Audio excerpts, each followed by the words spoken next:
Existem dragões celestiais realmente poderosos? No capítulo 1083 de One Piece, Eiichiro Oda dá novas informações sobre os Cavaleiros Sagrados de Marijoa e acende os teóricos fãs da obra com a silhueta do provável líder destes monstros, um homem que parece muito com Shanks, o Ruivo. Além disso, muitas perguntas rondam este grupo e vamos falar sobre tudo isso no vídeo de hoje.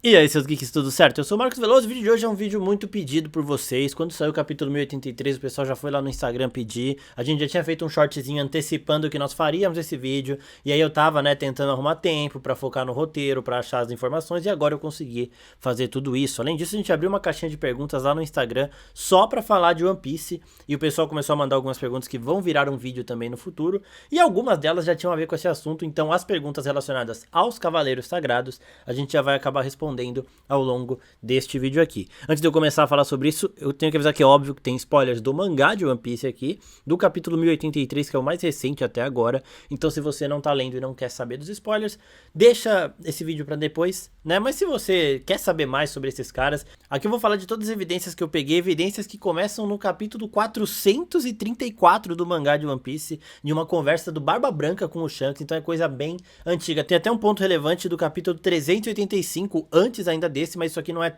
tão relacionado à teoria, é só uma evidência em relação a imagens, a gente vai chegar lá daqui a pouco, mas nós temos coisas bem antigas que podem nos dar evidências deste grupo dos Cavaleiros Sagrados, além de provas bastante concretas, Eles não foram citados pela primeira vez no 1083, eles foram citados pela primeira vez pelo Akainu no capítulo 1054, então isso é bem recente, só que como o Oda sempre faz, há possíveis pistas antes disso e a gente vai trazer tudo pra vocês nesse vídeo aqui. Então ao longo do vídeo eu vou trazendo essas pistas e já vou teorizando em cima delas, e aí no final a gente faz uma conclusãozinha de tudo isso. Vamos começar pelo capítulo 1083, com o Dragon falando desses Cavaleiros Sagrados. Essa foi a primeira vez que eles foram mostrados em silhueta, mas foram mostrados.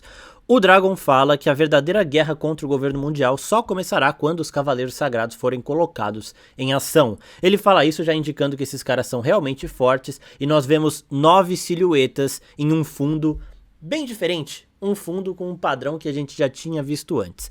Dessas 9 silhuetas, a que mais chamou a atenção é a do cara que tá no centro ali, que é idêntico ao Shanks. Então foi daí que começou tudo isso. Então, com essa fala do Dragon, nós temos o que de informação sobre eles? Eles são cavaleiros que defendem o governo mundial, não necessariamente respondem, até porque eu acho que a hierarquia deles é superior, mas eles defendem o governo mundial e eles são bastante poderosos. Em relação a esse padrão de fundo que eu falei, ele é o padrão que a gente viu no capítulo 385 do mangá de One Piece, quando a Califa e o Kaku recebem as suas Akuma no Mi. Ou seja, este padrão de fundo indica que esses caras são akumados, Então que eles possuem poderes de Akumas no Mi, que eles consumiram alguma Akuma no Mi, e sendo eles cavaleiros sagrados, a gente supõe que eles consumiram Akumas no Mi divinas. A gente já vai desenvolver mais isso, mas antes a gente tem que voltar também em uma coisa que o Akainu falou quando cita eles pela primeira vez no capítulo 1054. Ele fala que esses cavaleiros sagrados ou cavaleiros divinos, eles estão em Marijoa para resolver assuntos internos dos dragões celestiais. Ou seja, no mundo de One Piece existem 20 famílias que estão acima de todas as outras, as famílias ali que vivem na terra sagrada de Marijoa e que controlam o governo mundial, e assim, você não pode fazer nada contra nenhum deles, A gente já viu algumas dessas famílias, 2 ou 3 ali, bem poucas mesmo. A gente viu um bando de mimadinho que não tem força nenhuma, Eles só vivem baseado nesse nascimento divino deles aí, então eles fazem o que eles querem, mas eles nunca se exercitaram, nunca treinaram, nunca precisaram de nada disso. Mas eu acredito que estes 9 cavaleiros sagrados aqui, eles sim têm um treinamento, eles sim têm uma capacidade de luta forte, mas eles são também dragões celestiais. Então, se o dragão celestial se envolve em qualquer conflito no mundo inteiro, os almirantes ou a CP0 ou qualquer agência relacionada ao governo mundial, qualquer força relacionada ao governo mundial, vai interferir neste conflito, defendendo os dragões celestiais. Eles estão certos ou errados? Não importa. Eles serão defendidos. Só que o que acontece quando 2 dragões celestiais se enfrentam? A marinha não pode se meter, os almirantes não podem se meter, a CP não pode se meter. Então é aí que entram esses cavaleiros divinos. Eles interferem, eles intervêm nestes conflitos internos. Ou seja, eles têm autoridade para dar ordens aos dragões celestiais, por isso eu acredito que eles também são dragões celestiais. Existem 20 famílias. São 9 deles. Então eles devem sim, cada um ser de uma família e ser diferente dos que a gente já viu até hoje. Não é que todos os dragões celestiais são esses mimadinhos aí, igual o Dom Charles é, tá ligado? A gente viu poucos deles. A gente sabe que a família do Dom Flamingo é um. O Dom Flamingo ele tem o Haki do Rei e tudo mais. Então realmente podemos ter dragões celestiais bem poderosos. E a minha teoria é de que esses 9 aqui são dragões celestiais muito poderosos. Agora a gente chega no capítulo 907 do mangá de One Piece, que é quando chegou o Shanks na sala dos Gorosei para falar de um certo pirata. Na época que saiu esse capítulo foi um choque, por quê? Porque o Shanks tinha contato com os Gorosei, sobre quem ele está falando, sobre o Barba Negra ou sobre o Luffy? Eram esses os questionamentos. Só que agora os questionamentos voltaram à tona, a gente lê esse capítulo de novo e descobre muitas outras coisas.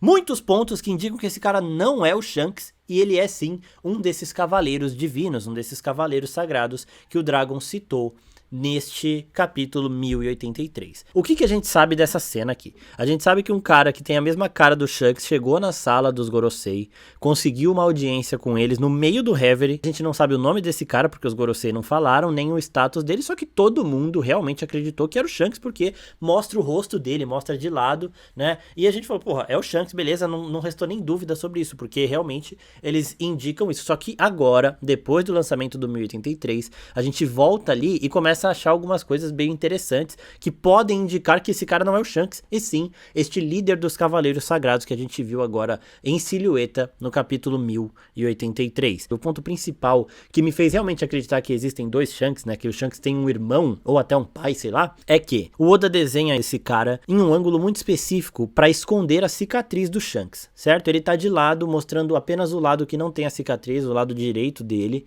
mas em um outro capítulo, lá no começo, quando o Shanks vai falar com o Barba Branca, né, dessa conversa que eu vou falar daqui a pouco, que é bem importante também, ele está exatamente nesse mesmo ângulo, só que com o comecinho da cicatriz aqui em cima. Vocês estão vendo aí, né? É o mesmo ângulo e dá pra ver o começo da cicatriz. O Shanks, ele não é um personagem que aparece toda hora pra, por acaso, por coincidência, o Oda esquecer de desenhar a cicatriz dele uma vez. Tá, você errar uma cicatriz do Zoro que aparece toda hora, uma cicatriz do Luffy que aparece toda hora, é uma coisa. Você errar uma cicatriz do Shanks que apareceu em 1000 capítulos 5 vezes, é outra coisa, tá? O Oda sempre desenha a cicatriz do Shanks. Sempre que é o Shanks. O Oda não errou a cicatriz do Shanks. Se ele não mostrou aqui, ou seria porque não dá pra ver por esse ângulo, ou porque esse cara não tem a cicatriz. Se a gente já viu em outro capítulo que por esse ângulo dá pra ver, este cara não tem a cicatriz. Ou seja, ele é idêntico ao Shanks, só que sem a cicatriz. Ele não é o Shanks. Beleza, esse é o primeiro ponto que fez eu realmente comprar essa ideia de que existem dois caras idênticos, um deles é o Shanks e outro é um irmão dele, um que é um dragão celestial, alguma coisa do tipo. E agora, lendo a conversa dos Gorosei com esse cara, a gente pode realmente achar que ele é um dragão celestial, mais precisamente um cavaleiro divino. Por quê? Porque os Gorosei, eles viram para esse cara e falam: o que você quer? Por que você viria até aqui? Nós estamos no meio do Reverie e dado ao seu posto, você não deveria ter qualquer envolvimento com a política do mundo. Separamos este tempo unicamente por se tratar de um pedido seu. Então, beleza, eles não citam o nome do cara, eles não citam qual é o status do cara, eles só falam que, devido ao status dele, ele não deve se meter com a política do mundo. Quem não se envolve com política do mundo, que a gente sabe agora, são os cavaleiros divinos, os cavaleiros sagrados. Por quê? Porque eles se envolvem com política da Terra Sagrada, única e exclusivamente da Terra Sagrada, não do resto do mundo. Então, eles estavam falando do Reverie. O Reverie tem as famílias reais que não são parte dos dragões celestiais, né? A família da Vivi, a família da Shirahoshi e tudo mais. Esses são assuntos mundanos, certo? E este cara que foi lá não deveria falar desses assuntos pelo status dele. Só que eles não falam o nome do cara, não falam o status dele, a gente ficou só achando que o status era o Yonkou e o nome dele era o Shanks. Só que agora, batendo isso daqui com as novas informações que nós temos, o status do cara pode ser sim de um cavaleiro divino, e o cavaleiro divino não tem que se meter na política do mundo, porque ele só lida com a política de dentro da Terra Sagrada, com a política que envolve única e exclusivamente dragões celestiais. Qualquer assunto que envolve pelo menos um dragão celestial mas uma pessoa do resto do mundo, quem lida com isso é a Marinha, a CP0, como eu já disse. Mas quando envolvem dois dragões celestiais, são os Cavaleiros Sagrados. Ou seja, assuntos do resto do mundo, seja de reis do resto do mundo e tudo mais, não são desrespeito aos Cavaleiros Sagrados. E por isso eles falam, devido ao seu status, você não deveria se meter com a política do mundo. Você tem que cuidar, basicamente eles continuariam falando, você tem que cuidar da política interna de Marijoa porque você é um Cavaleiro Sagrado. Beleza? Então esse é o ponto perfeito, e aí esse cara chega e fala de um certo pirata. Ele poderia estar falando do próprio Shanks, né? Porque ele pode ter descoberto os planos do Shanks de fazer o Luffy despertar a Akuma no Mi dele, e essa Akuma no Mi é a chave para despertar o One Piece, quem sabe? A gente vai falar disso também em um outro vídeo, porque tem muita coisa interessante nisso tudo. Tudo isso leva a crer que esse cara é sim um Cavaleiro Sagrado, que ele tem a mesma aparência que o Shanks tem sem a cicatriz, ou seja, ele é um parente sim do Shanks, um clone, um irmão, ou até mesmo um pai, né? A gente não sabe os segredos da Terra Sagrada em relação a envelhecimento e tudo mais, então pode ser que seja o pai do Shanks com um envelhecimento mais desacelerado ali, que tem uma aparência parecida com a dele, mas eu sigo acreditando que é um irmão dele. Agora vamos para as outras pistas em relação a estes Cavaleiros Sagrados e a esse cara que é igual ao Shanks. No capítulo 434, Shanks e Barba Negra se encontram e o Newgate fala pra ele: toda vez que eu vejo você, os ferimentos que aquele maldito me fez doem. E aí, na época, também, de novo, a gente falou, ele deve estar falando do Barba Negra ou do Roger, né? Porque o Shanks era da tripulação do Roger e tudo mais.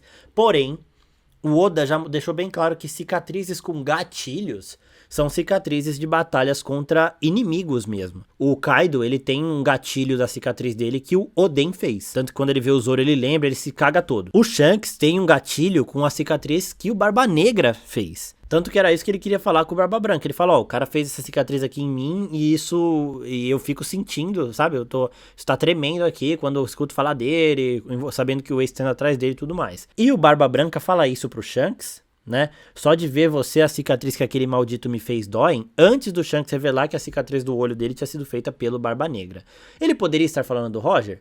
Bem improvável. Por quê? Porque o Roger e o Newgate, eles eram rivais, eles mediam força um com o outro, mas eles nunca lutaram realmente na maldade pra matar um ao outro, sabe? Eles não chegariam a se matar ali. Eles poderiam até, sei lá, deixar um dos dois inconsciente pra provar que um era mais forte que o outro. Agora, se matar por propósitos de maldade, de inimizade entre os dois, não. Eles sempre mediam forças e depois celebravam tudo em grandes banquetes. Esse tipo de cicatriz, que seria mais ou menos a mesma coisa que o Mihawk deixar uma cicatriz no Shanks, não daria esse tipo de gatilho. E também não faria sentido o Barba Branca ter gatilho para uma cicatriz que o Barba Negra fez, ele ter gatilho vendo o Shanks. O que dá a entender dessa conversa? Que a pessoa que fez a cicatriz no Barba Branca, ela tem o mesmo rosto que o Shanks. E por isso, toda vez que ele vê o Shanks, essa cicatriz dói, porque foi cicatriz feita por um inimigo dele, alguém que defende o governo mundial, um cavaleiro sagrado, que tem o mesmo rosto que o Shanks. Puta que pariu, como One Piece é maravilhoso. Caralho, o maluco é brabo. Porra! Agora a gente chega aqui nos capítulos 906 e 908, já que do 907 eu já falei, porque nos 906 e 908 também tem coisas bem legais pra gente ver aqui, que são aí também mais alguns detalhezinhos de imagem. No 906 a gente tá vendo a entrada de Marijoa, né? E nós temos ali estátuas gigantescas que aparentam ser de grandes guerreiros, eles estão usando armas, lanças. E nisso nós vemos 10 estátuas, então pode ser que existam 10 cavaleiros divinos. E nas silhuetas nós só vimos 9 deles. Pode ser que, sei lá, o Shanks deveria ser o 10º, 2 irmãos devem comandar e tudo mais, e o Shanks acabou sendo pego pelo Roger lá e virou um pirata e nem sabe disso. Pode ser, né? Pode ser que ainda tenha mais um aí em segredo, que seja Imu Sama, por exemplo, também. Então tem diversas possibilidades. Se existirem sim 10 Cavaleiros Sagrados por conta dessa entrada que vocês estão vendo da Terra Sagrada, e nós só vemos 9 silhuetas, pode ter alguma coisa também escondida, alguém que a gente já conheça ou que a gente já viu em um outro lugar que também seja um Cavaleiro Sagrado.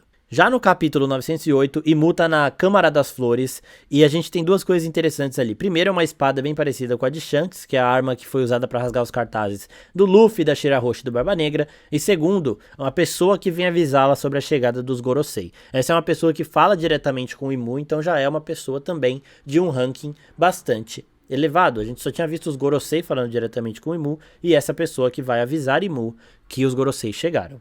No mangá não tem nada de especial pra se falar dessa pessoa, mas no anime a gente vê de frente e aparentemente ela tá usando um chapéu, que pode ser um chapéu de palha ou pode não ser. Dito tudo isso, qual a conclusão que eu chego? Eu chego à conclusão de que esses cavaleiros divinos, eles são dragões celestiais, só que dragões celestiais que sabem lutar e que possuem o haki do Conquistador. Um haki do Conquistador que pode sim ser encontrado em dragões celestiais. O Doflamingo já tem, né? E ele também era para ser um dragão celestial. E o Shanks também tem, e segundo essa teoria, a gente vai chegar também na conclusão de que o Shanks também é um dragão celestial. Então eu acho que esses Cavaleiros Divinos são dragões celestiais com habilidades de luta que acabaram despertando o seu haki do Conquistador e que além disso possuem Akumas no Mi extremamente poderosas, Akumas no Mi até provavelmente divinas. Isso por conta do padrãozinho que eu falei, que é o mesmo padrão lá de quando o Kaku e a Califa comem as Akumas no Mi deles. Em relação a este cara especificamente do centro, eu acredito que sim, ele é o irmão do Shanks. Lembrando que o Shanks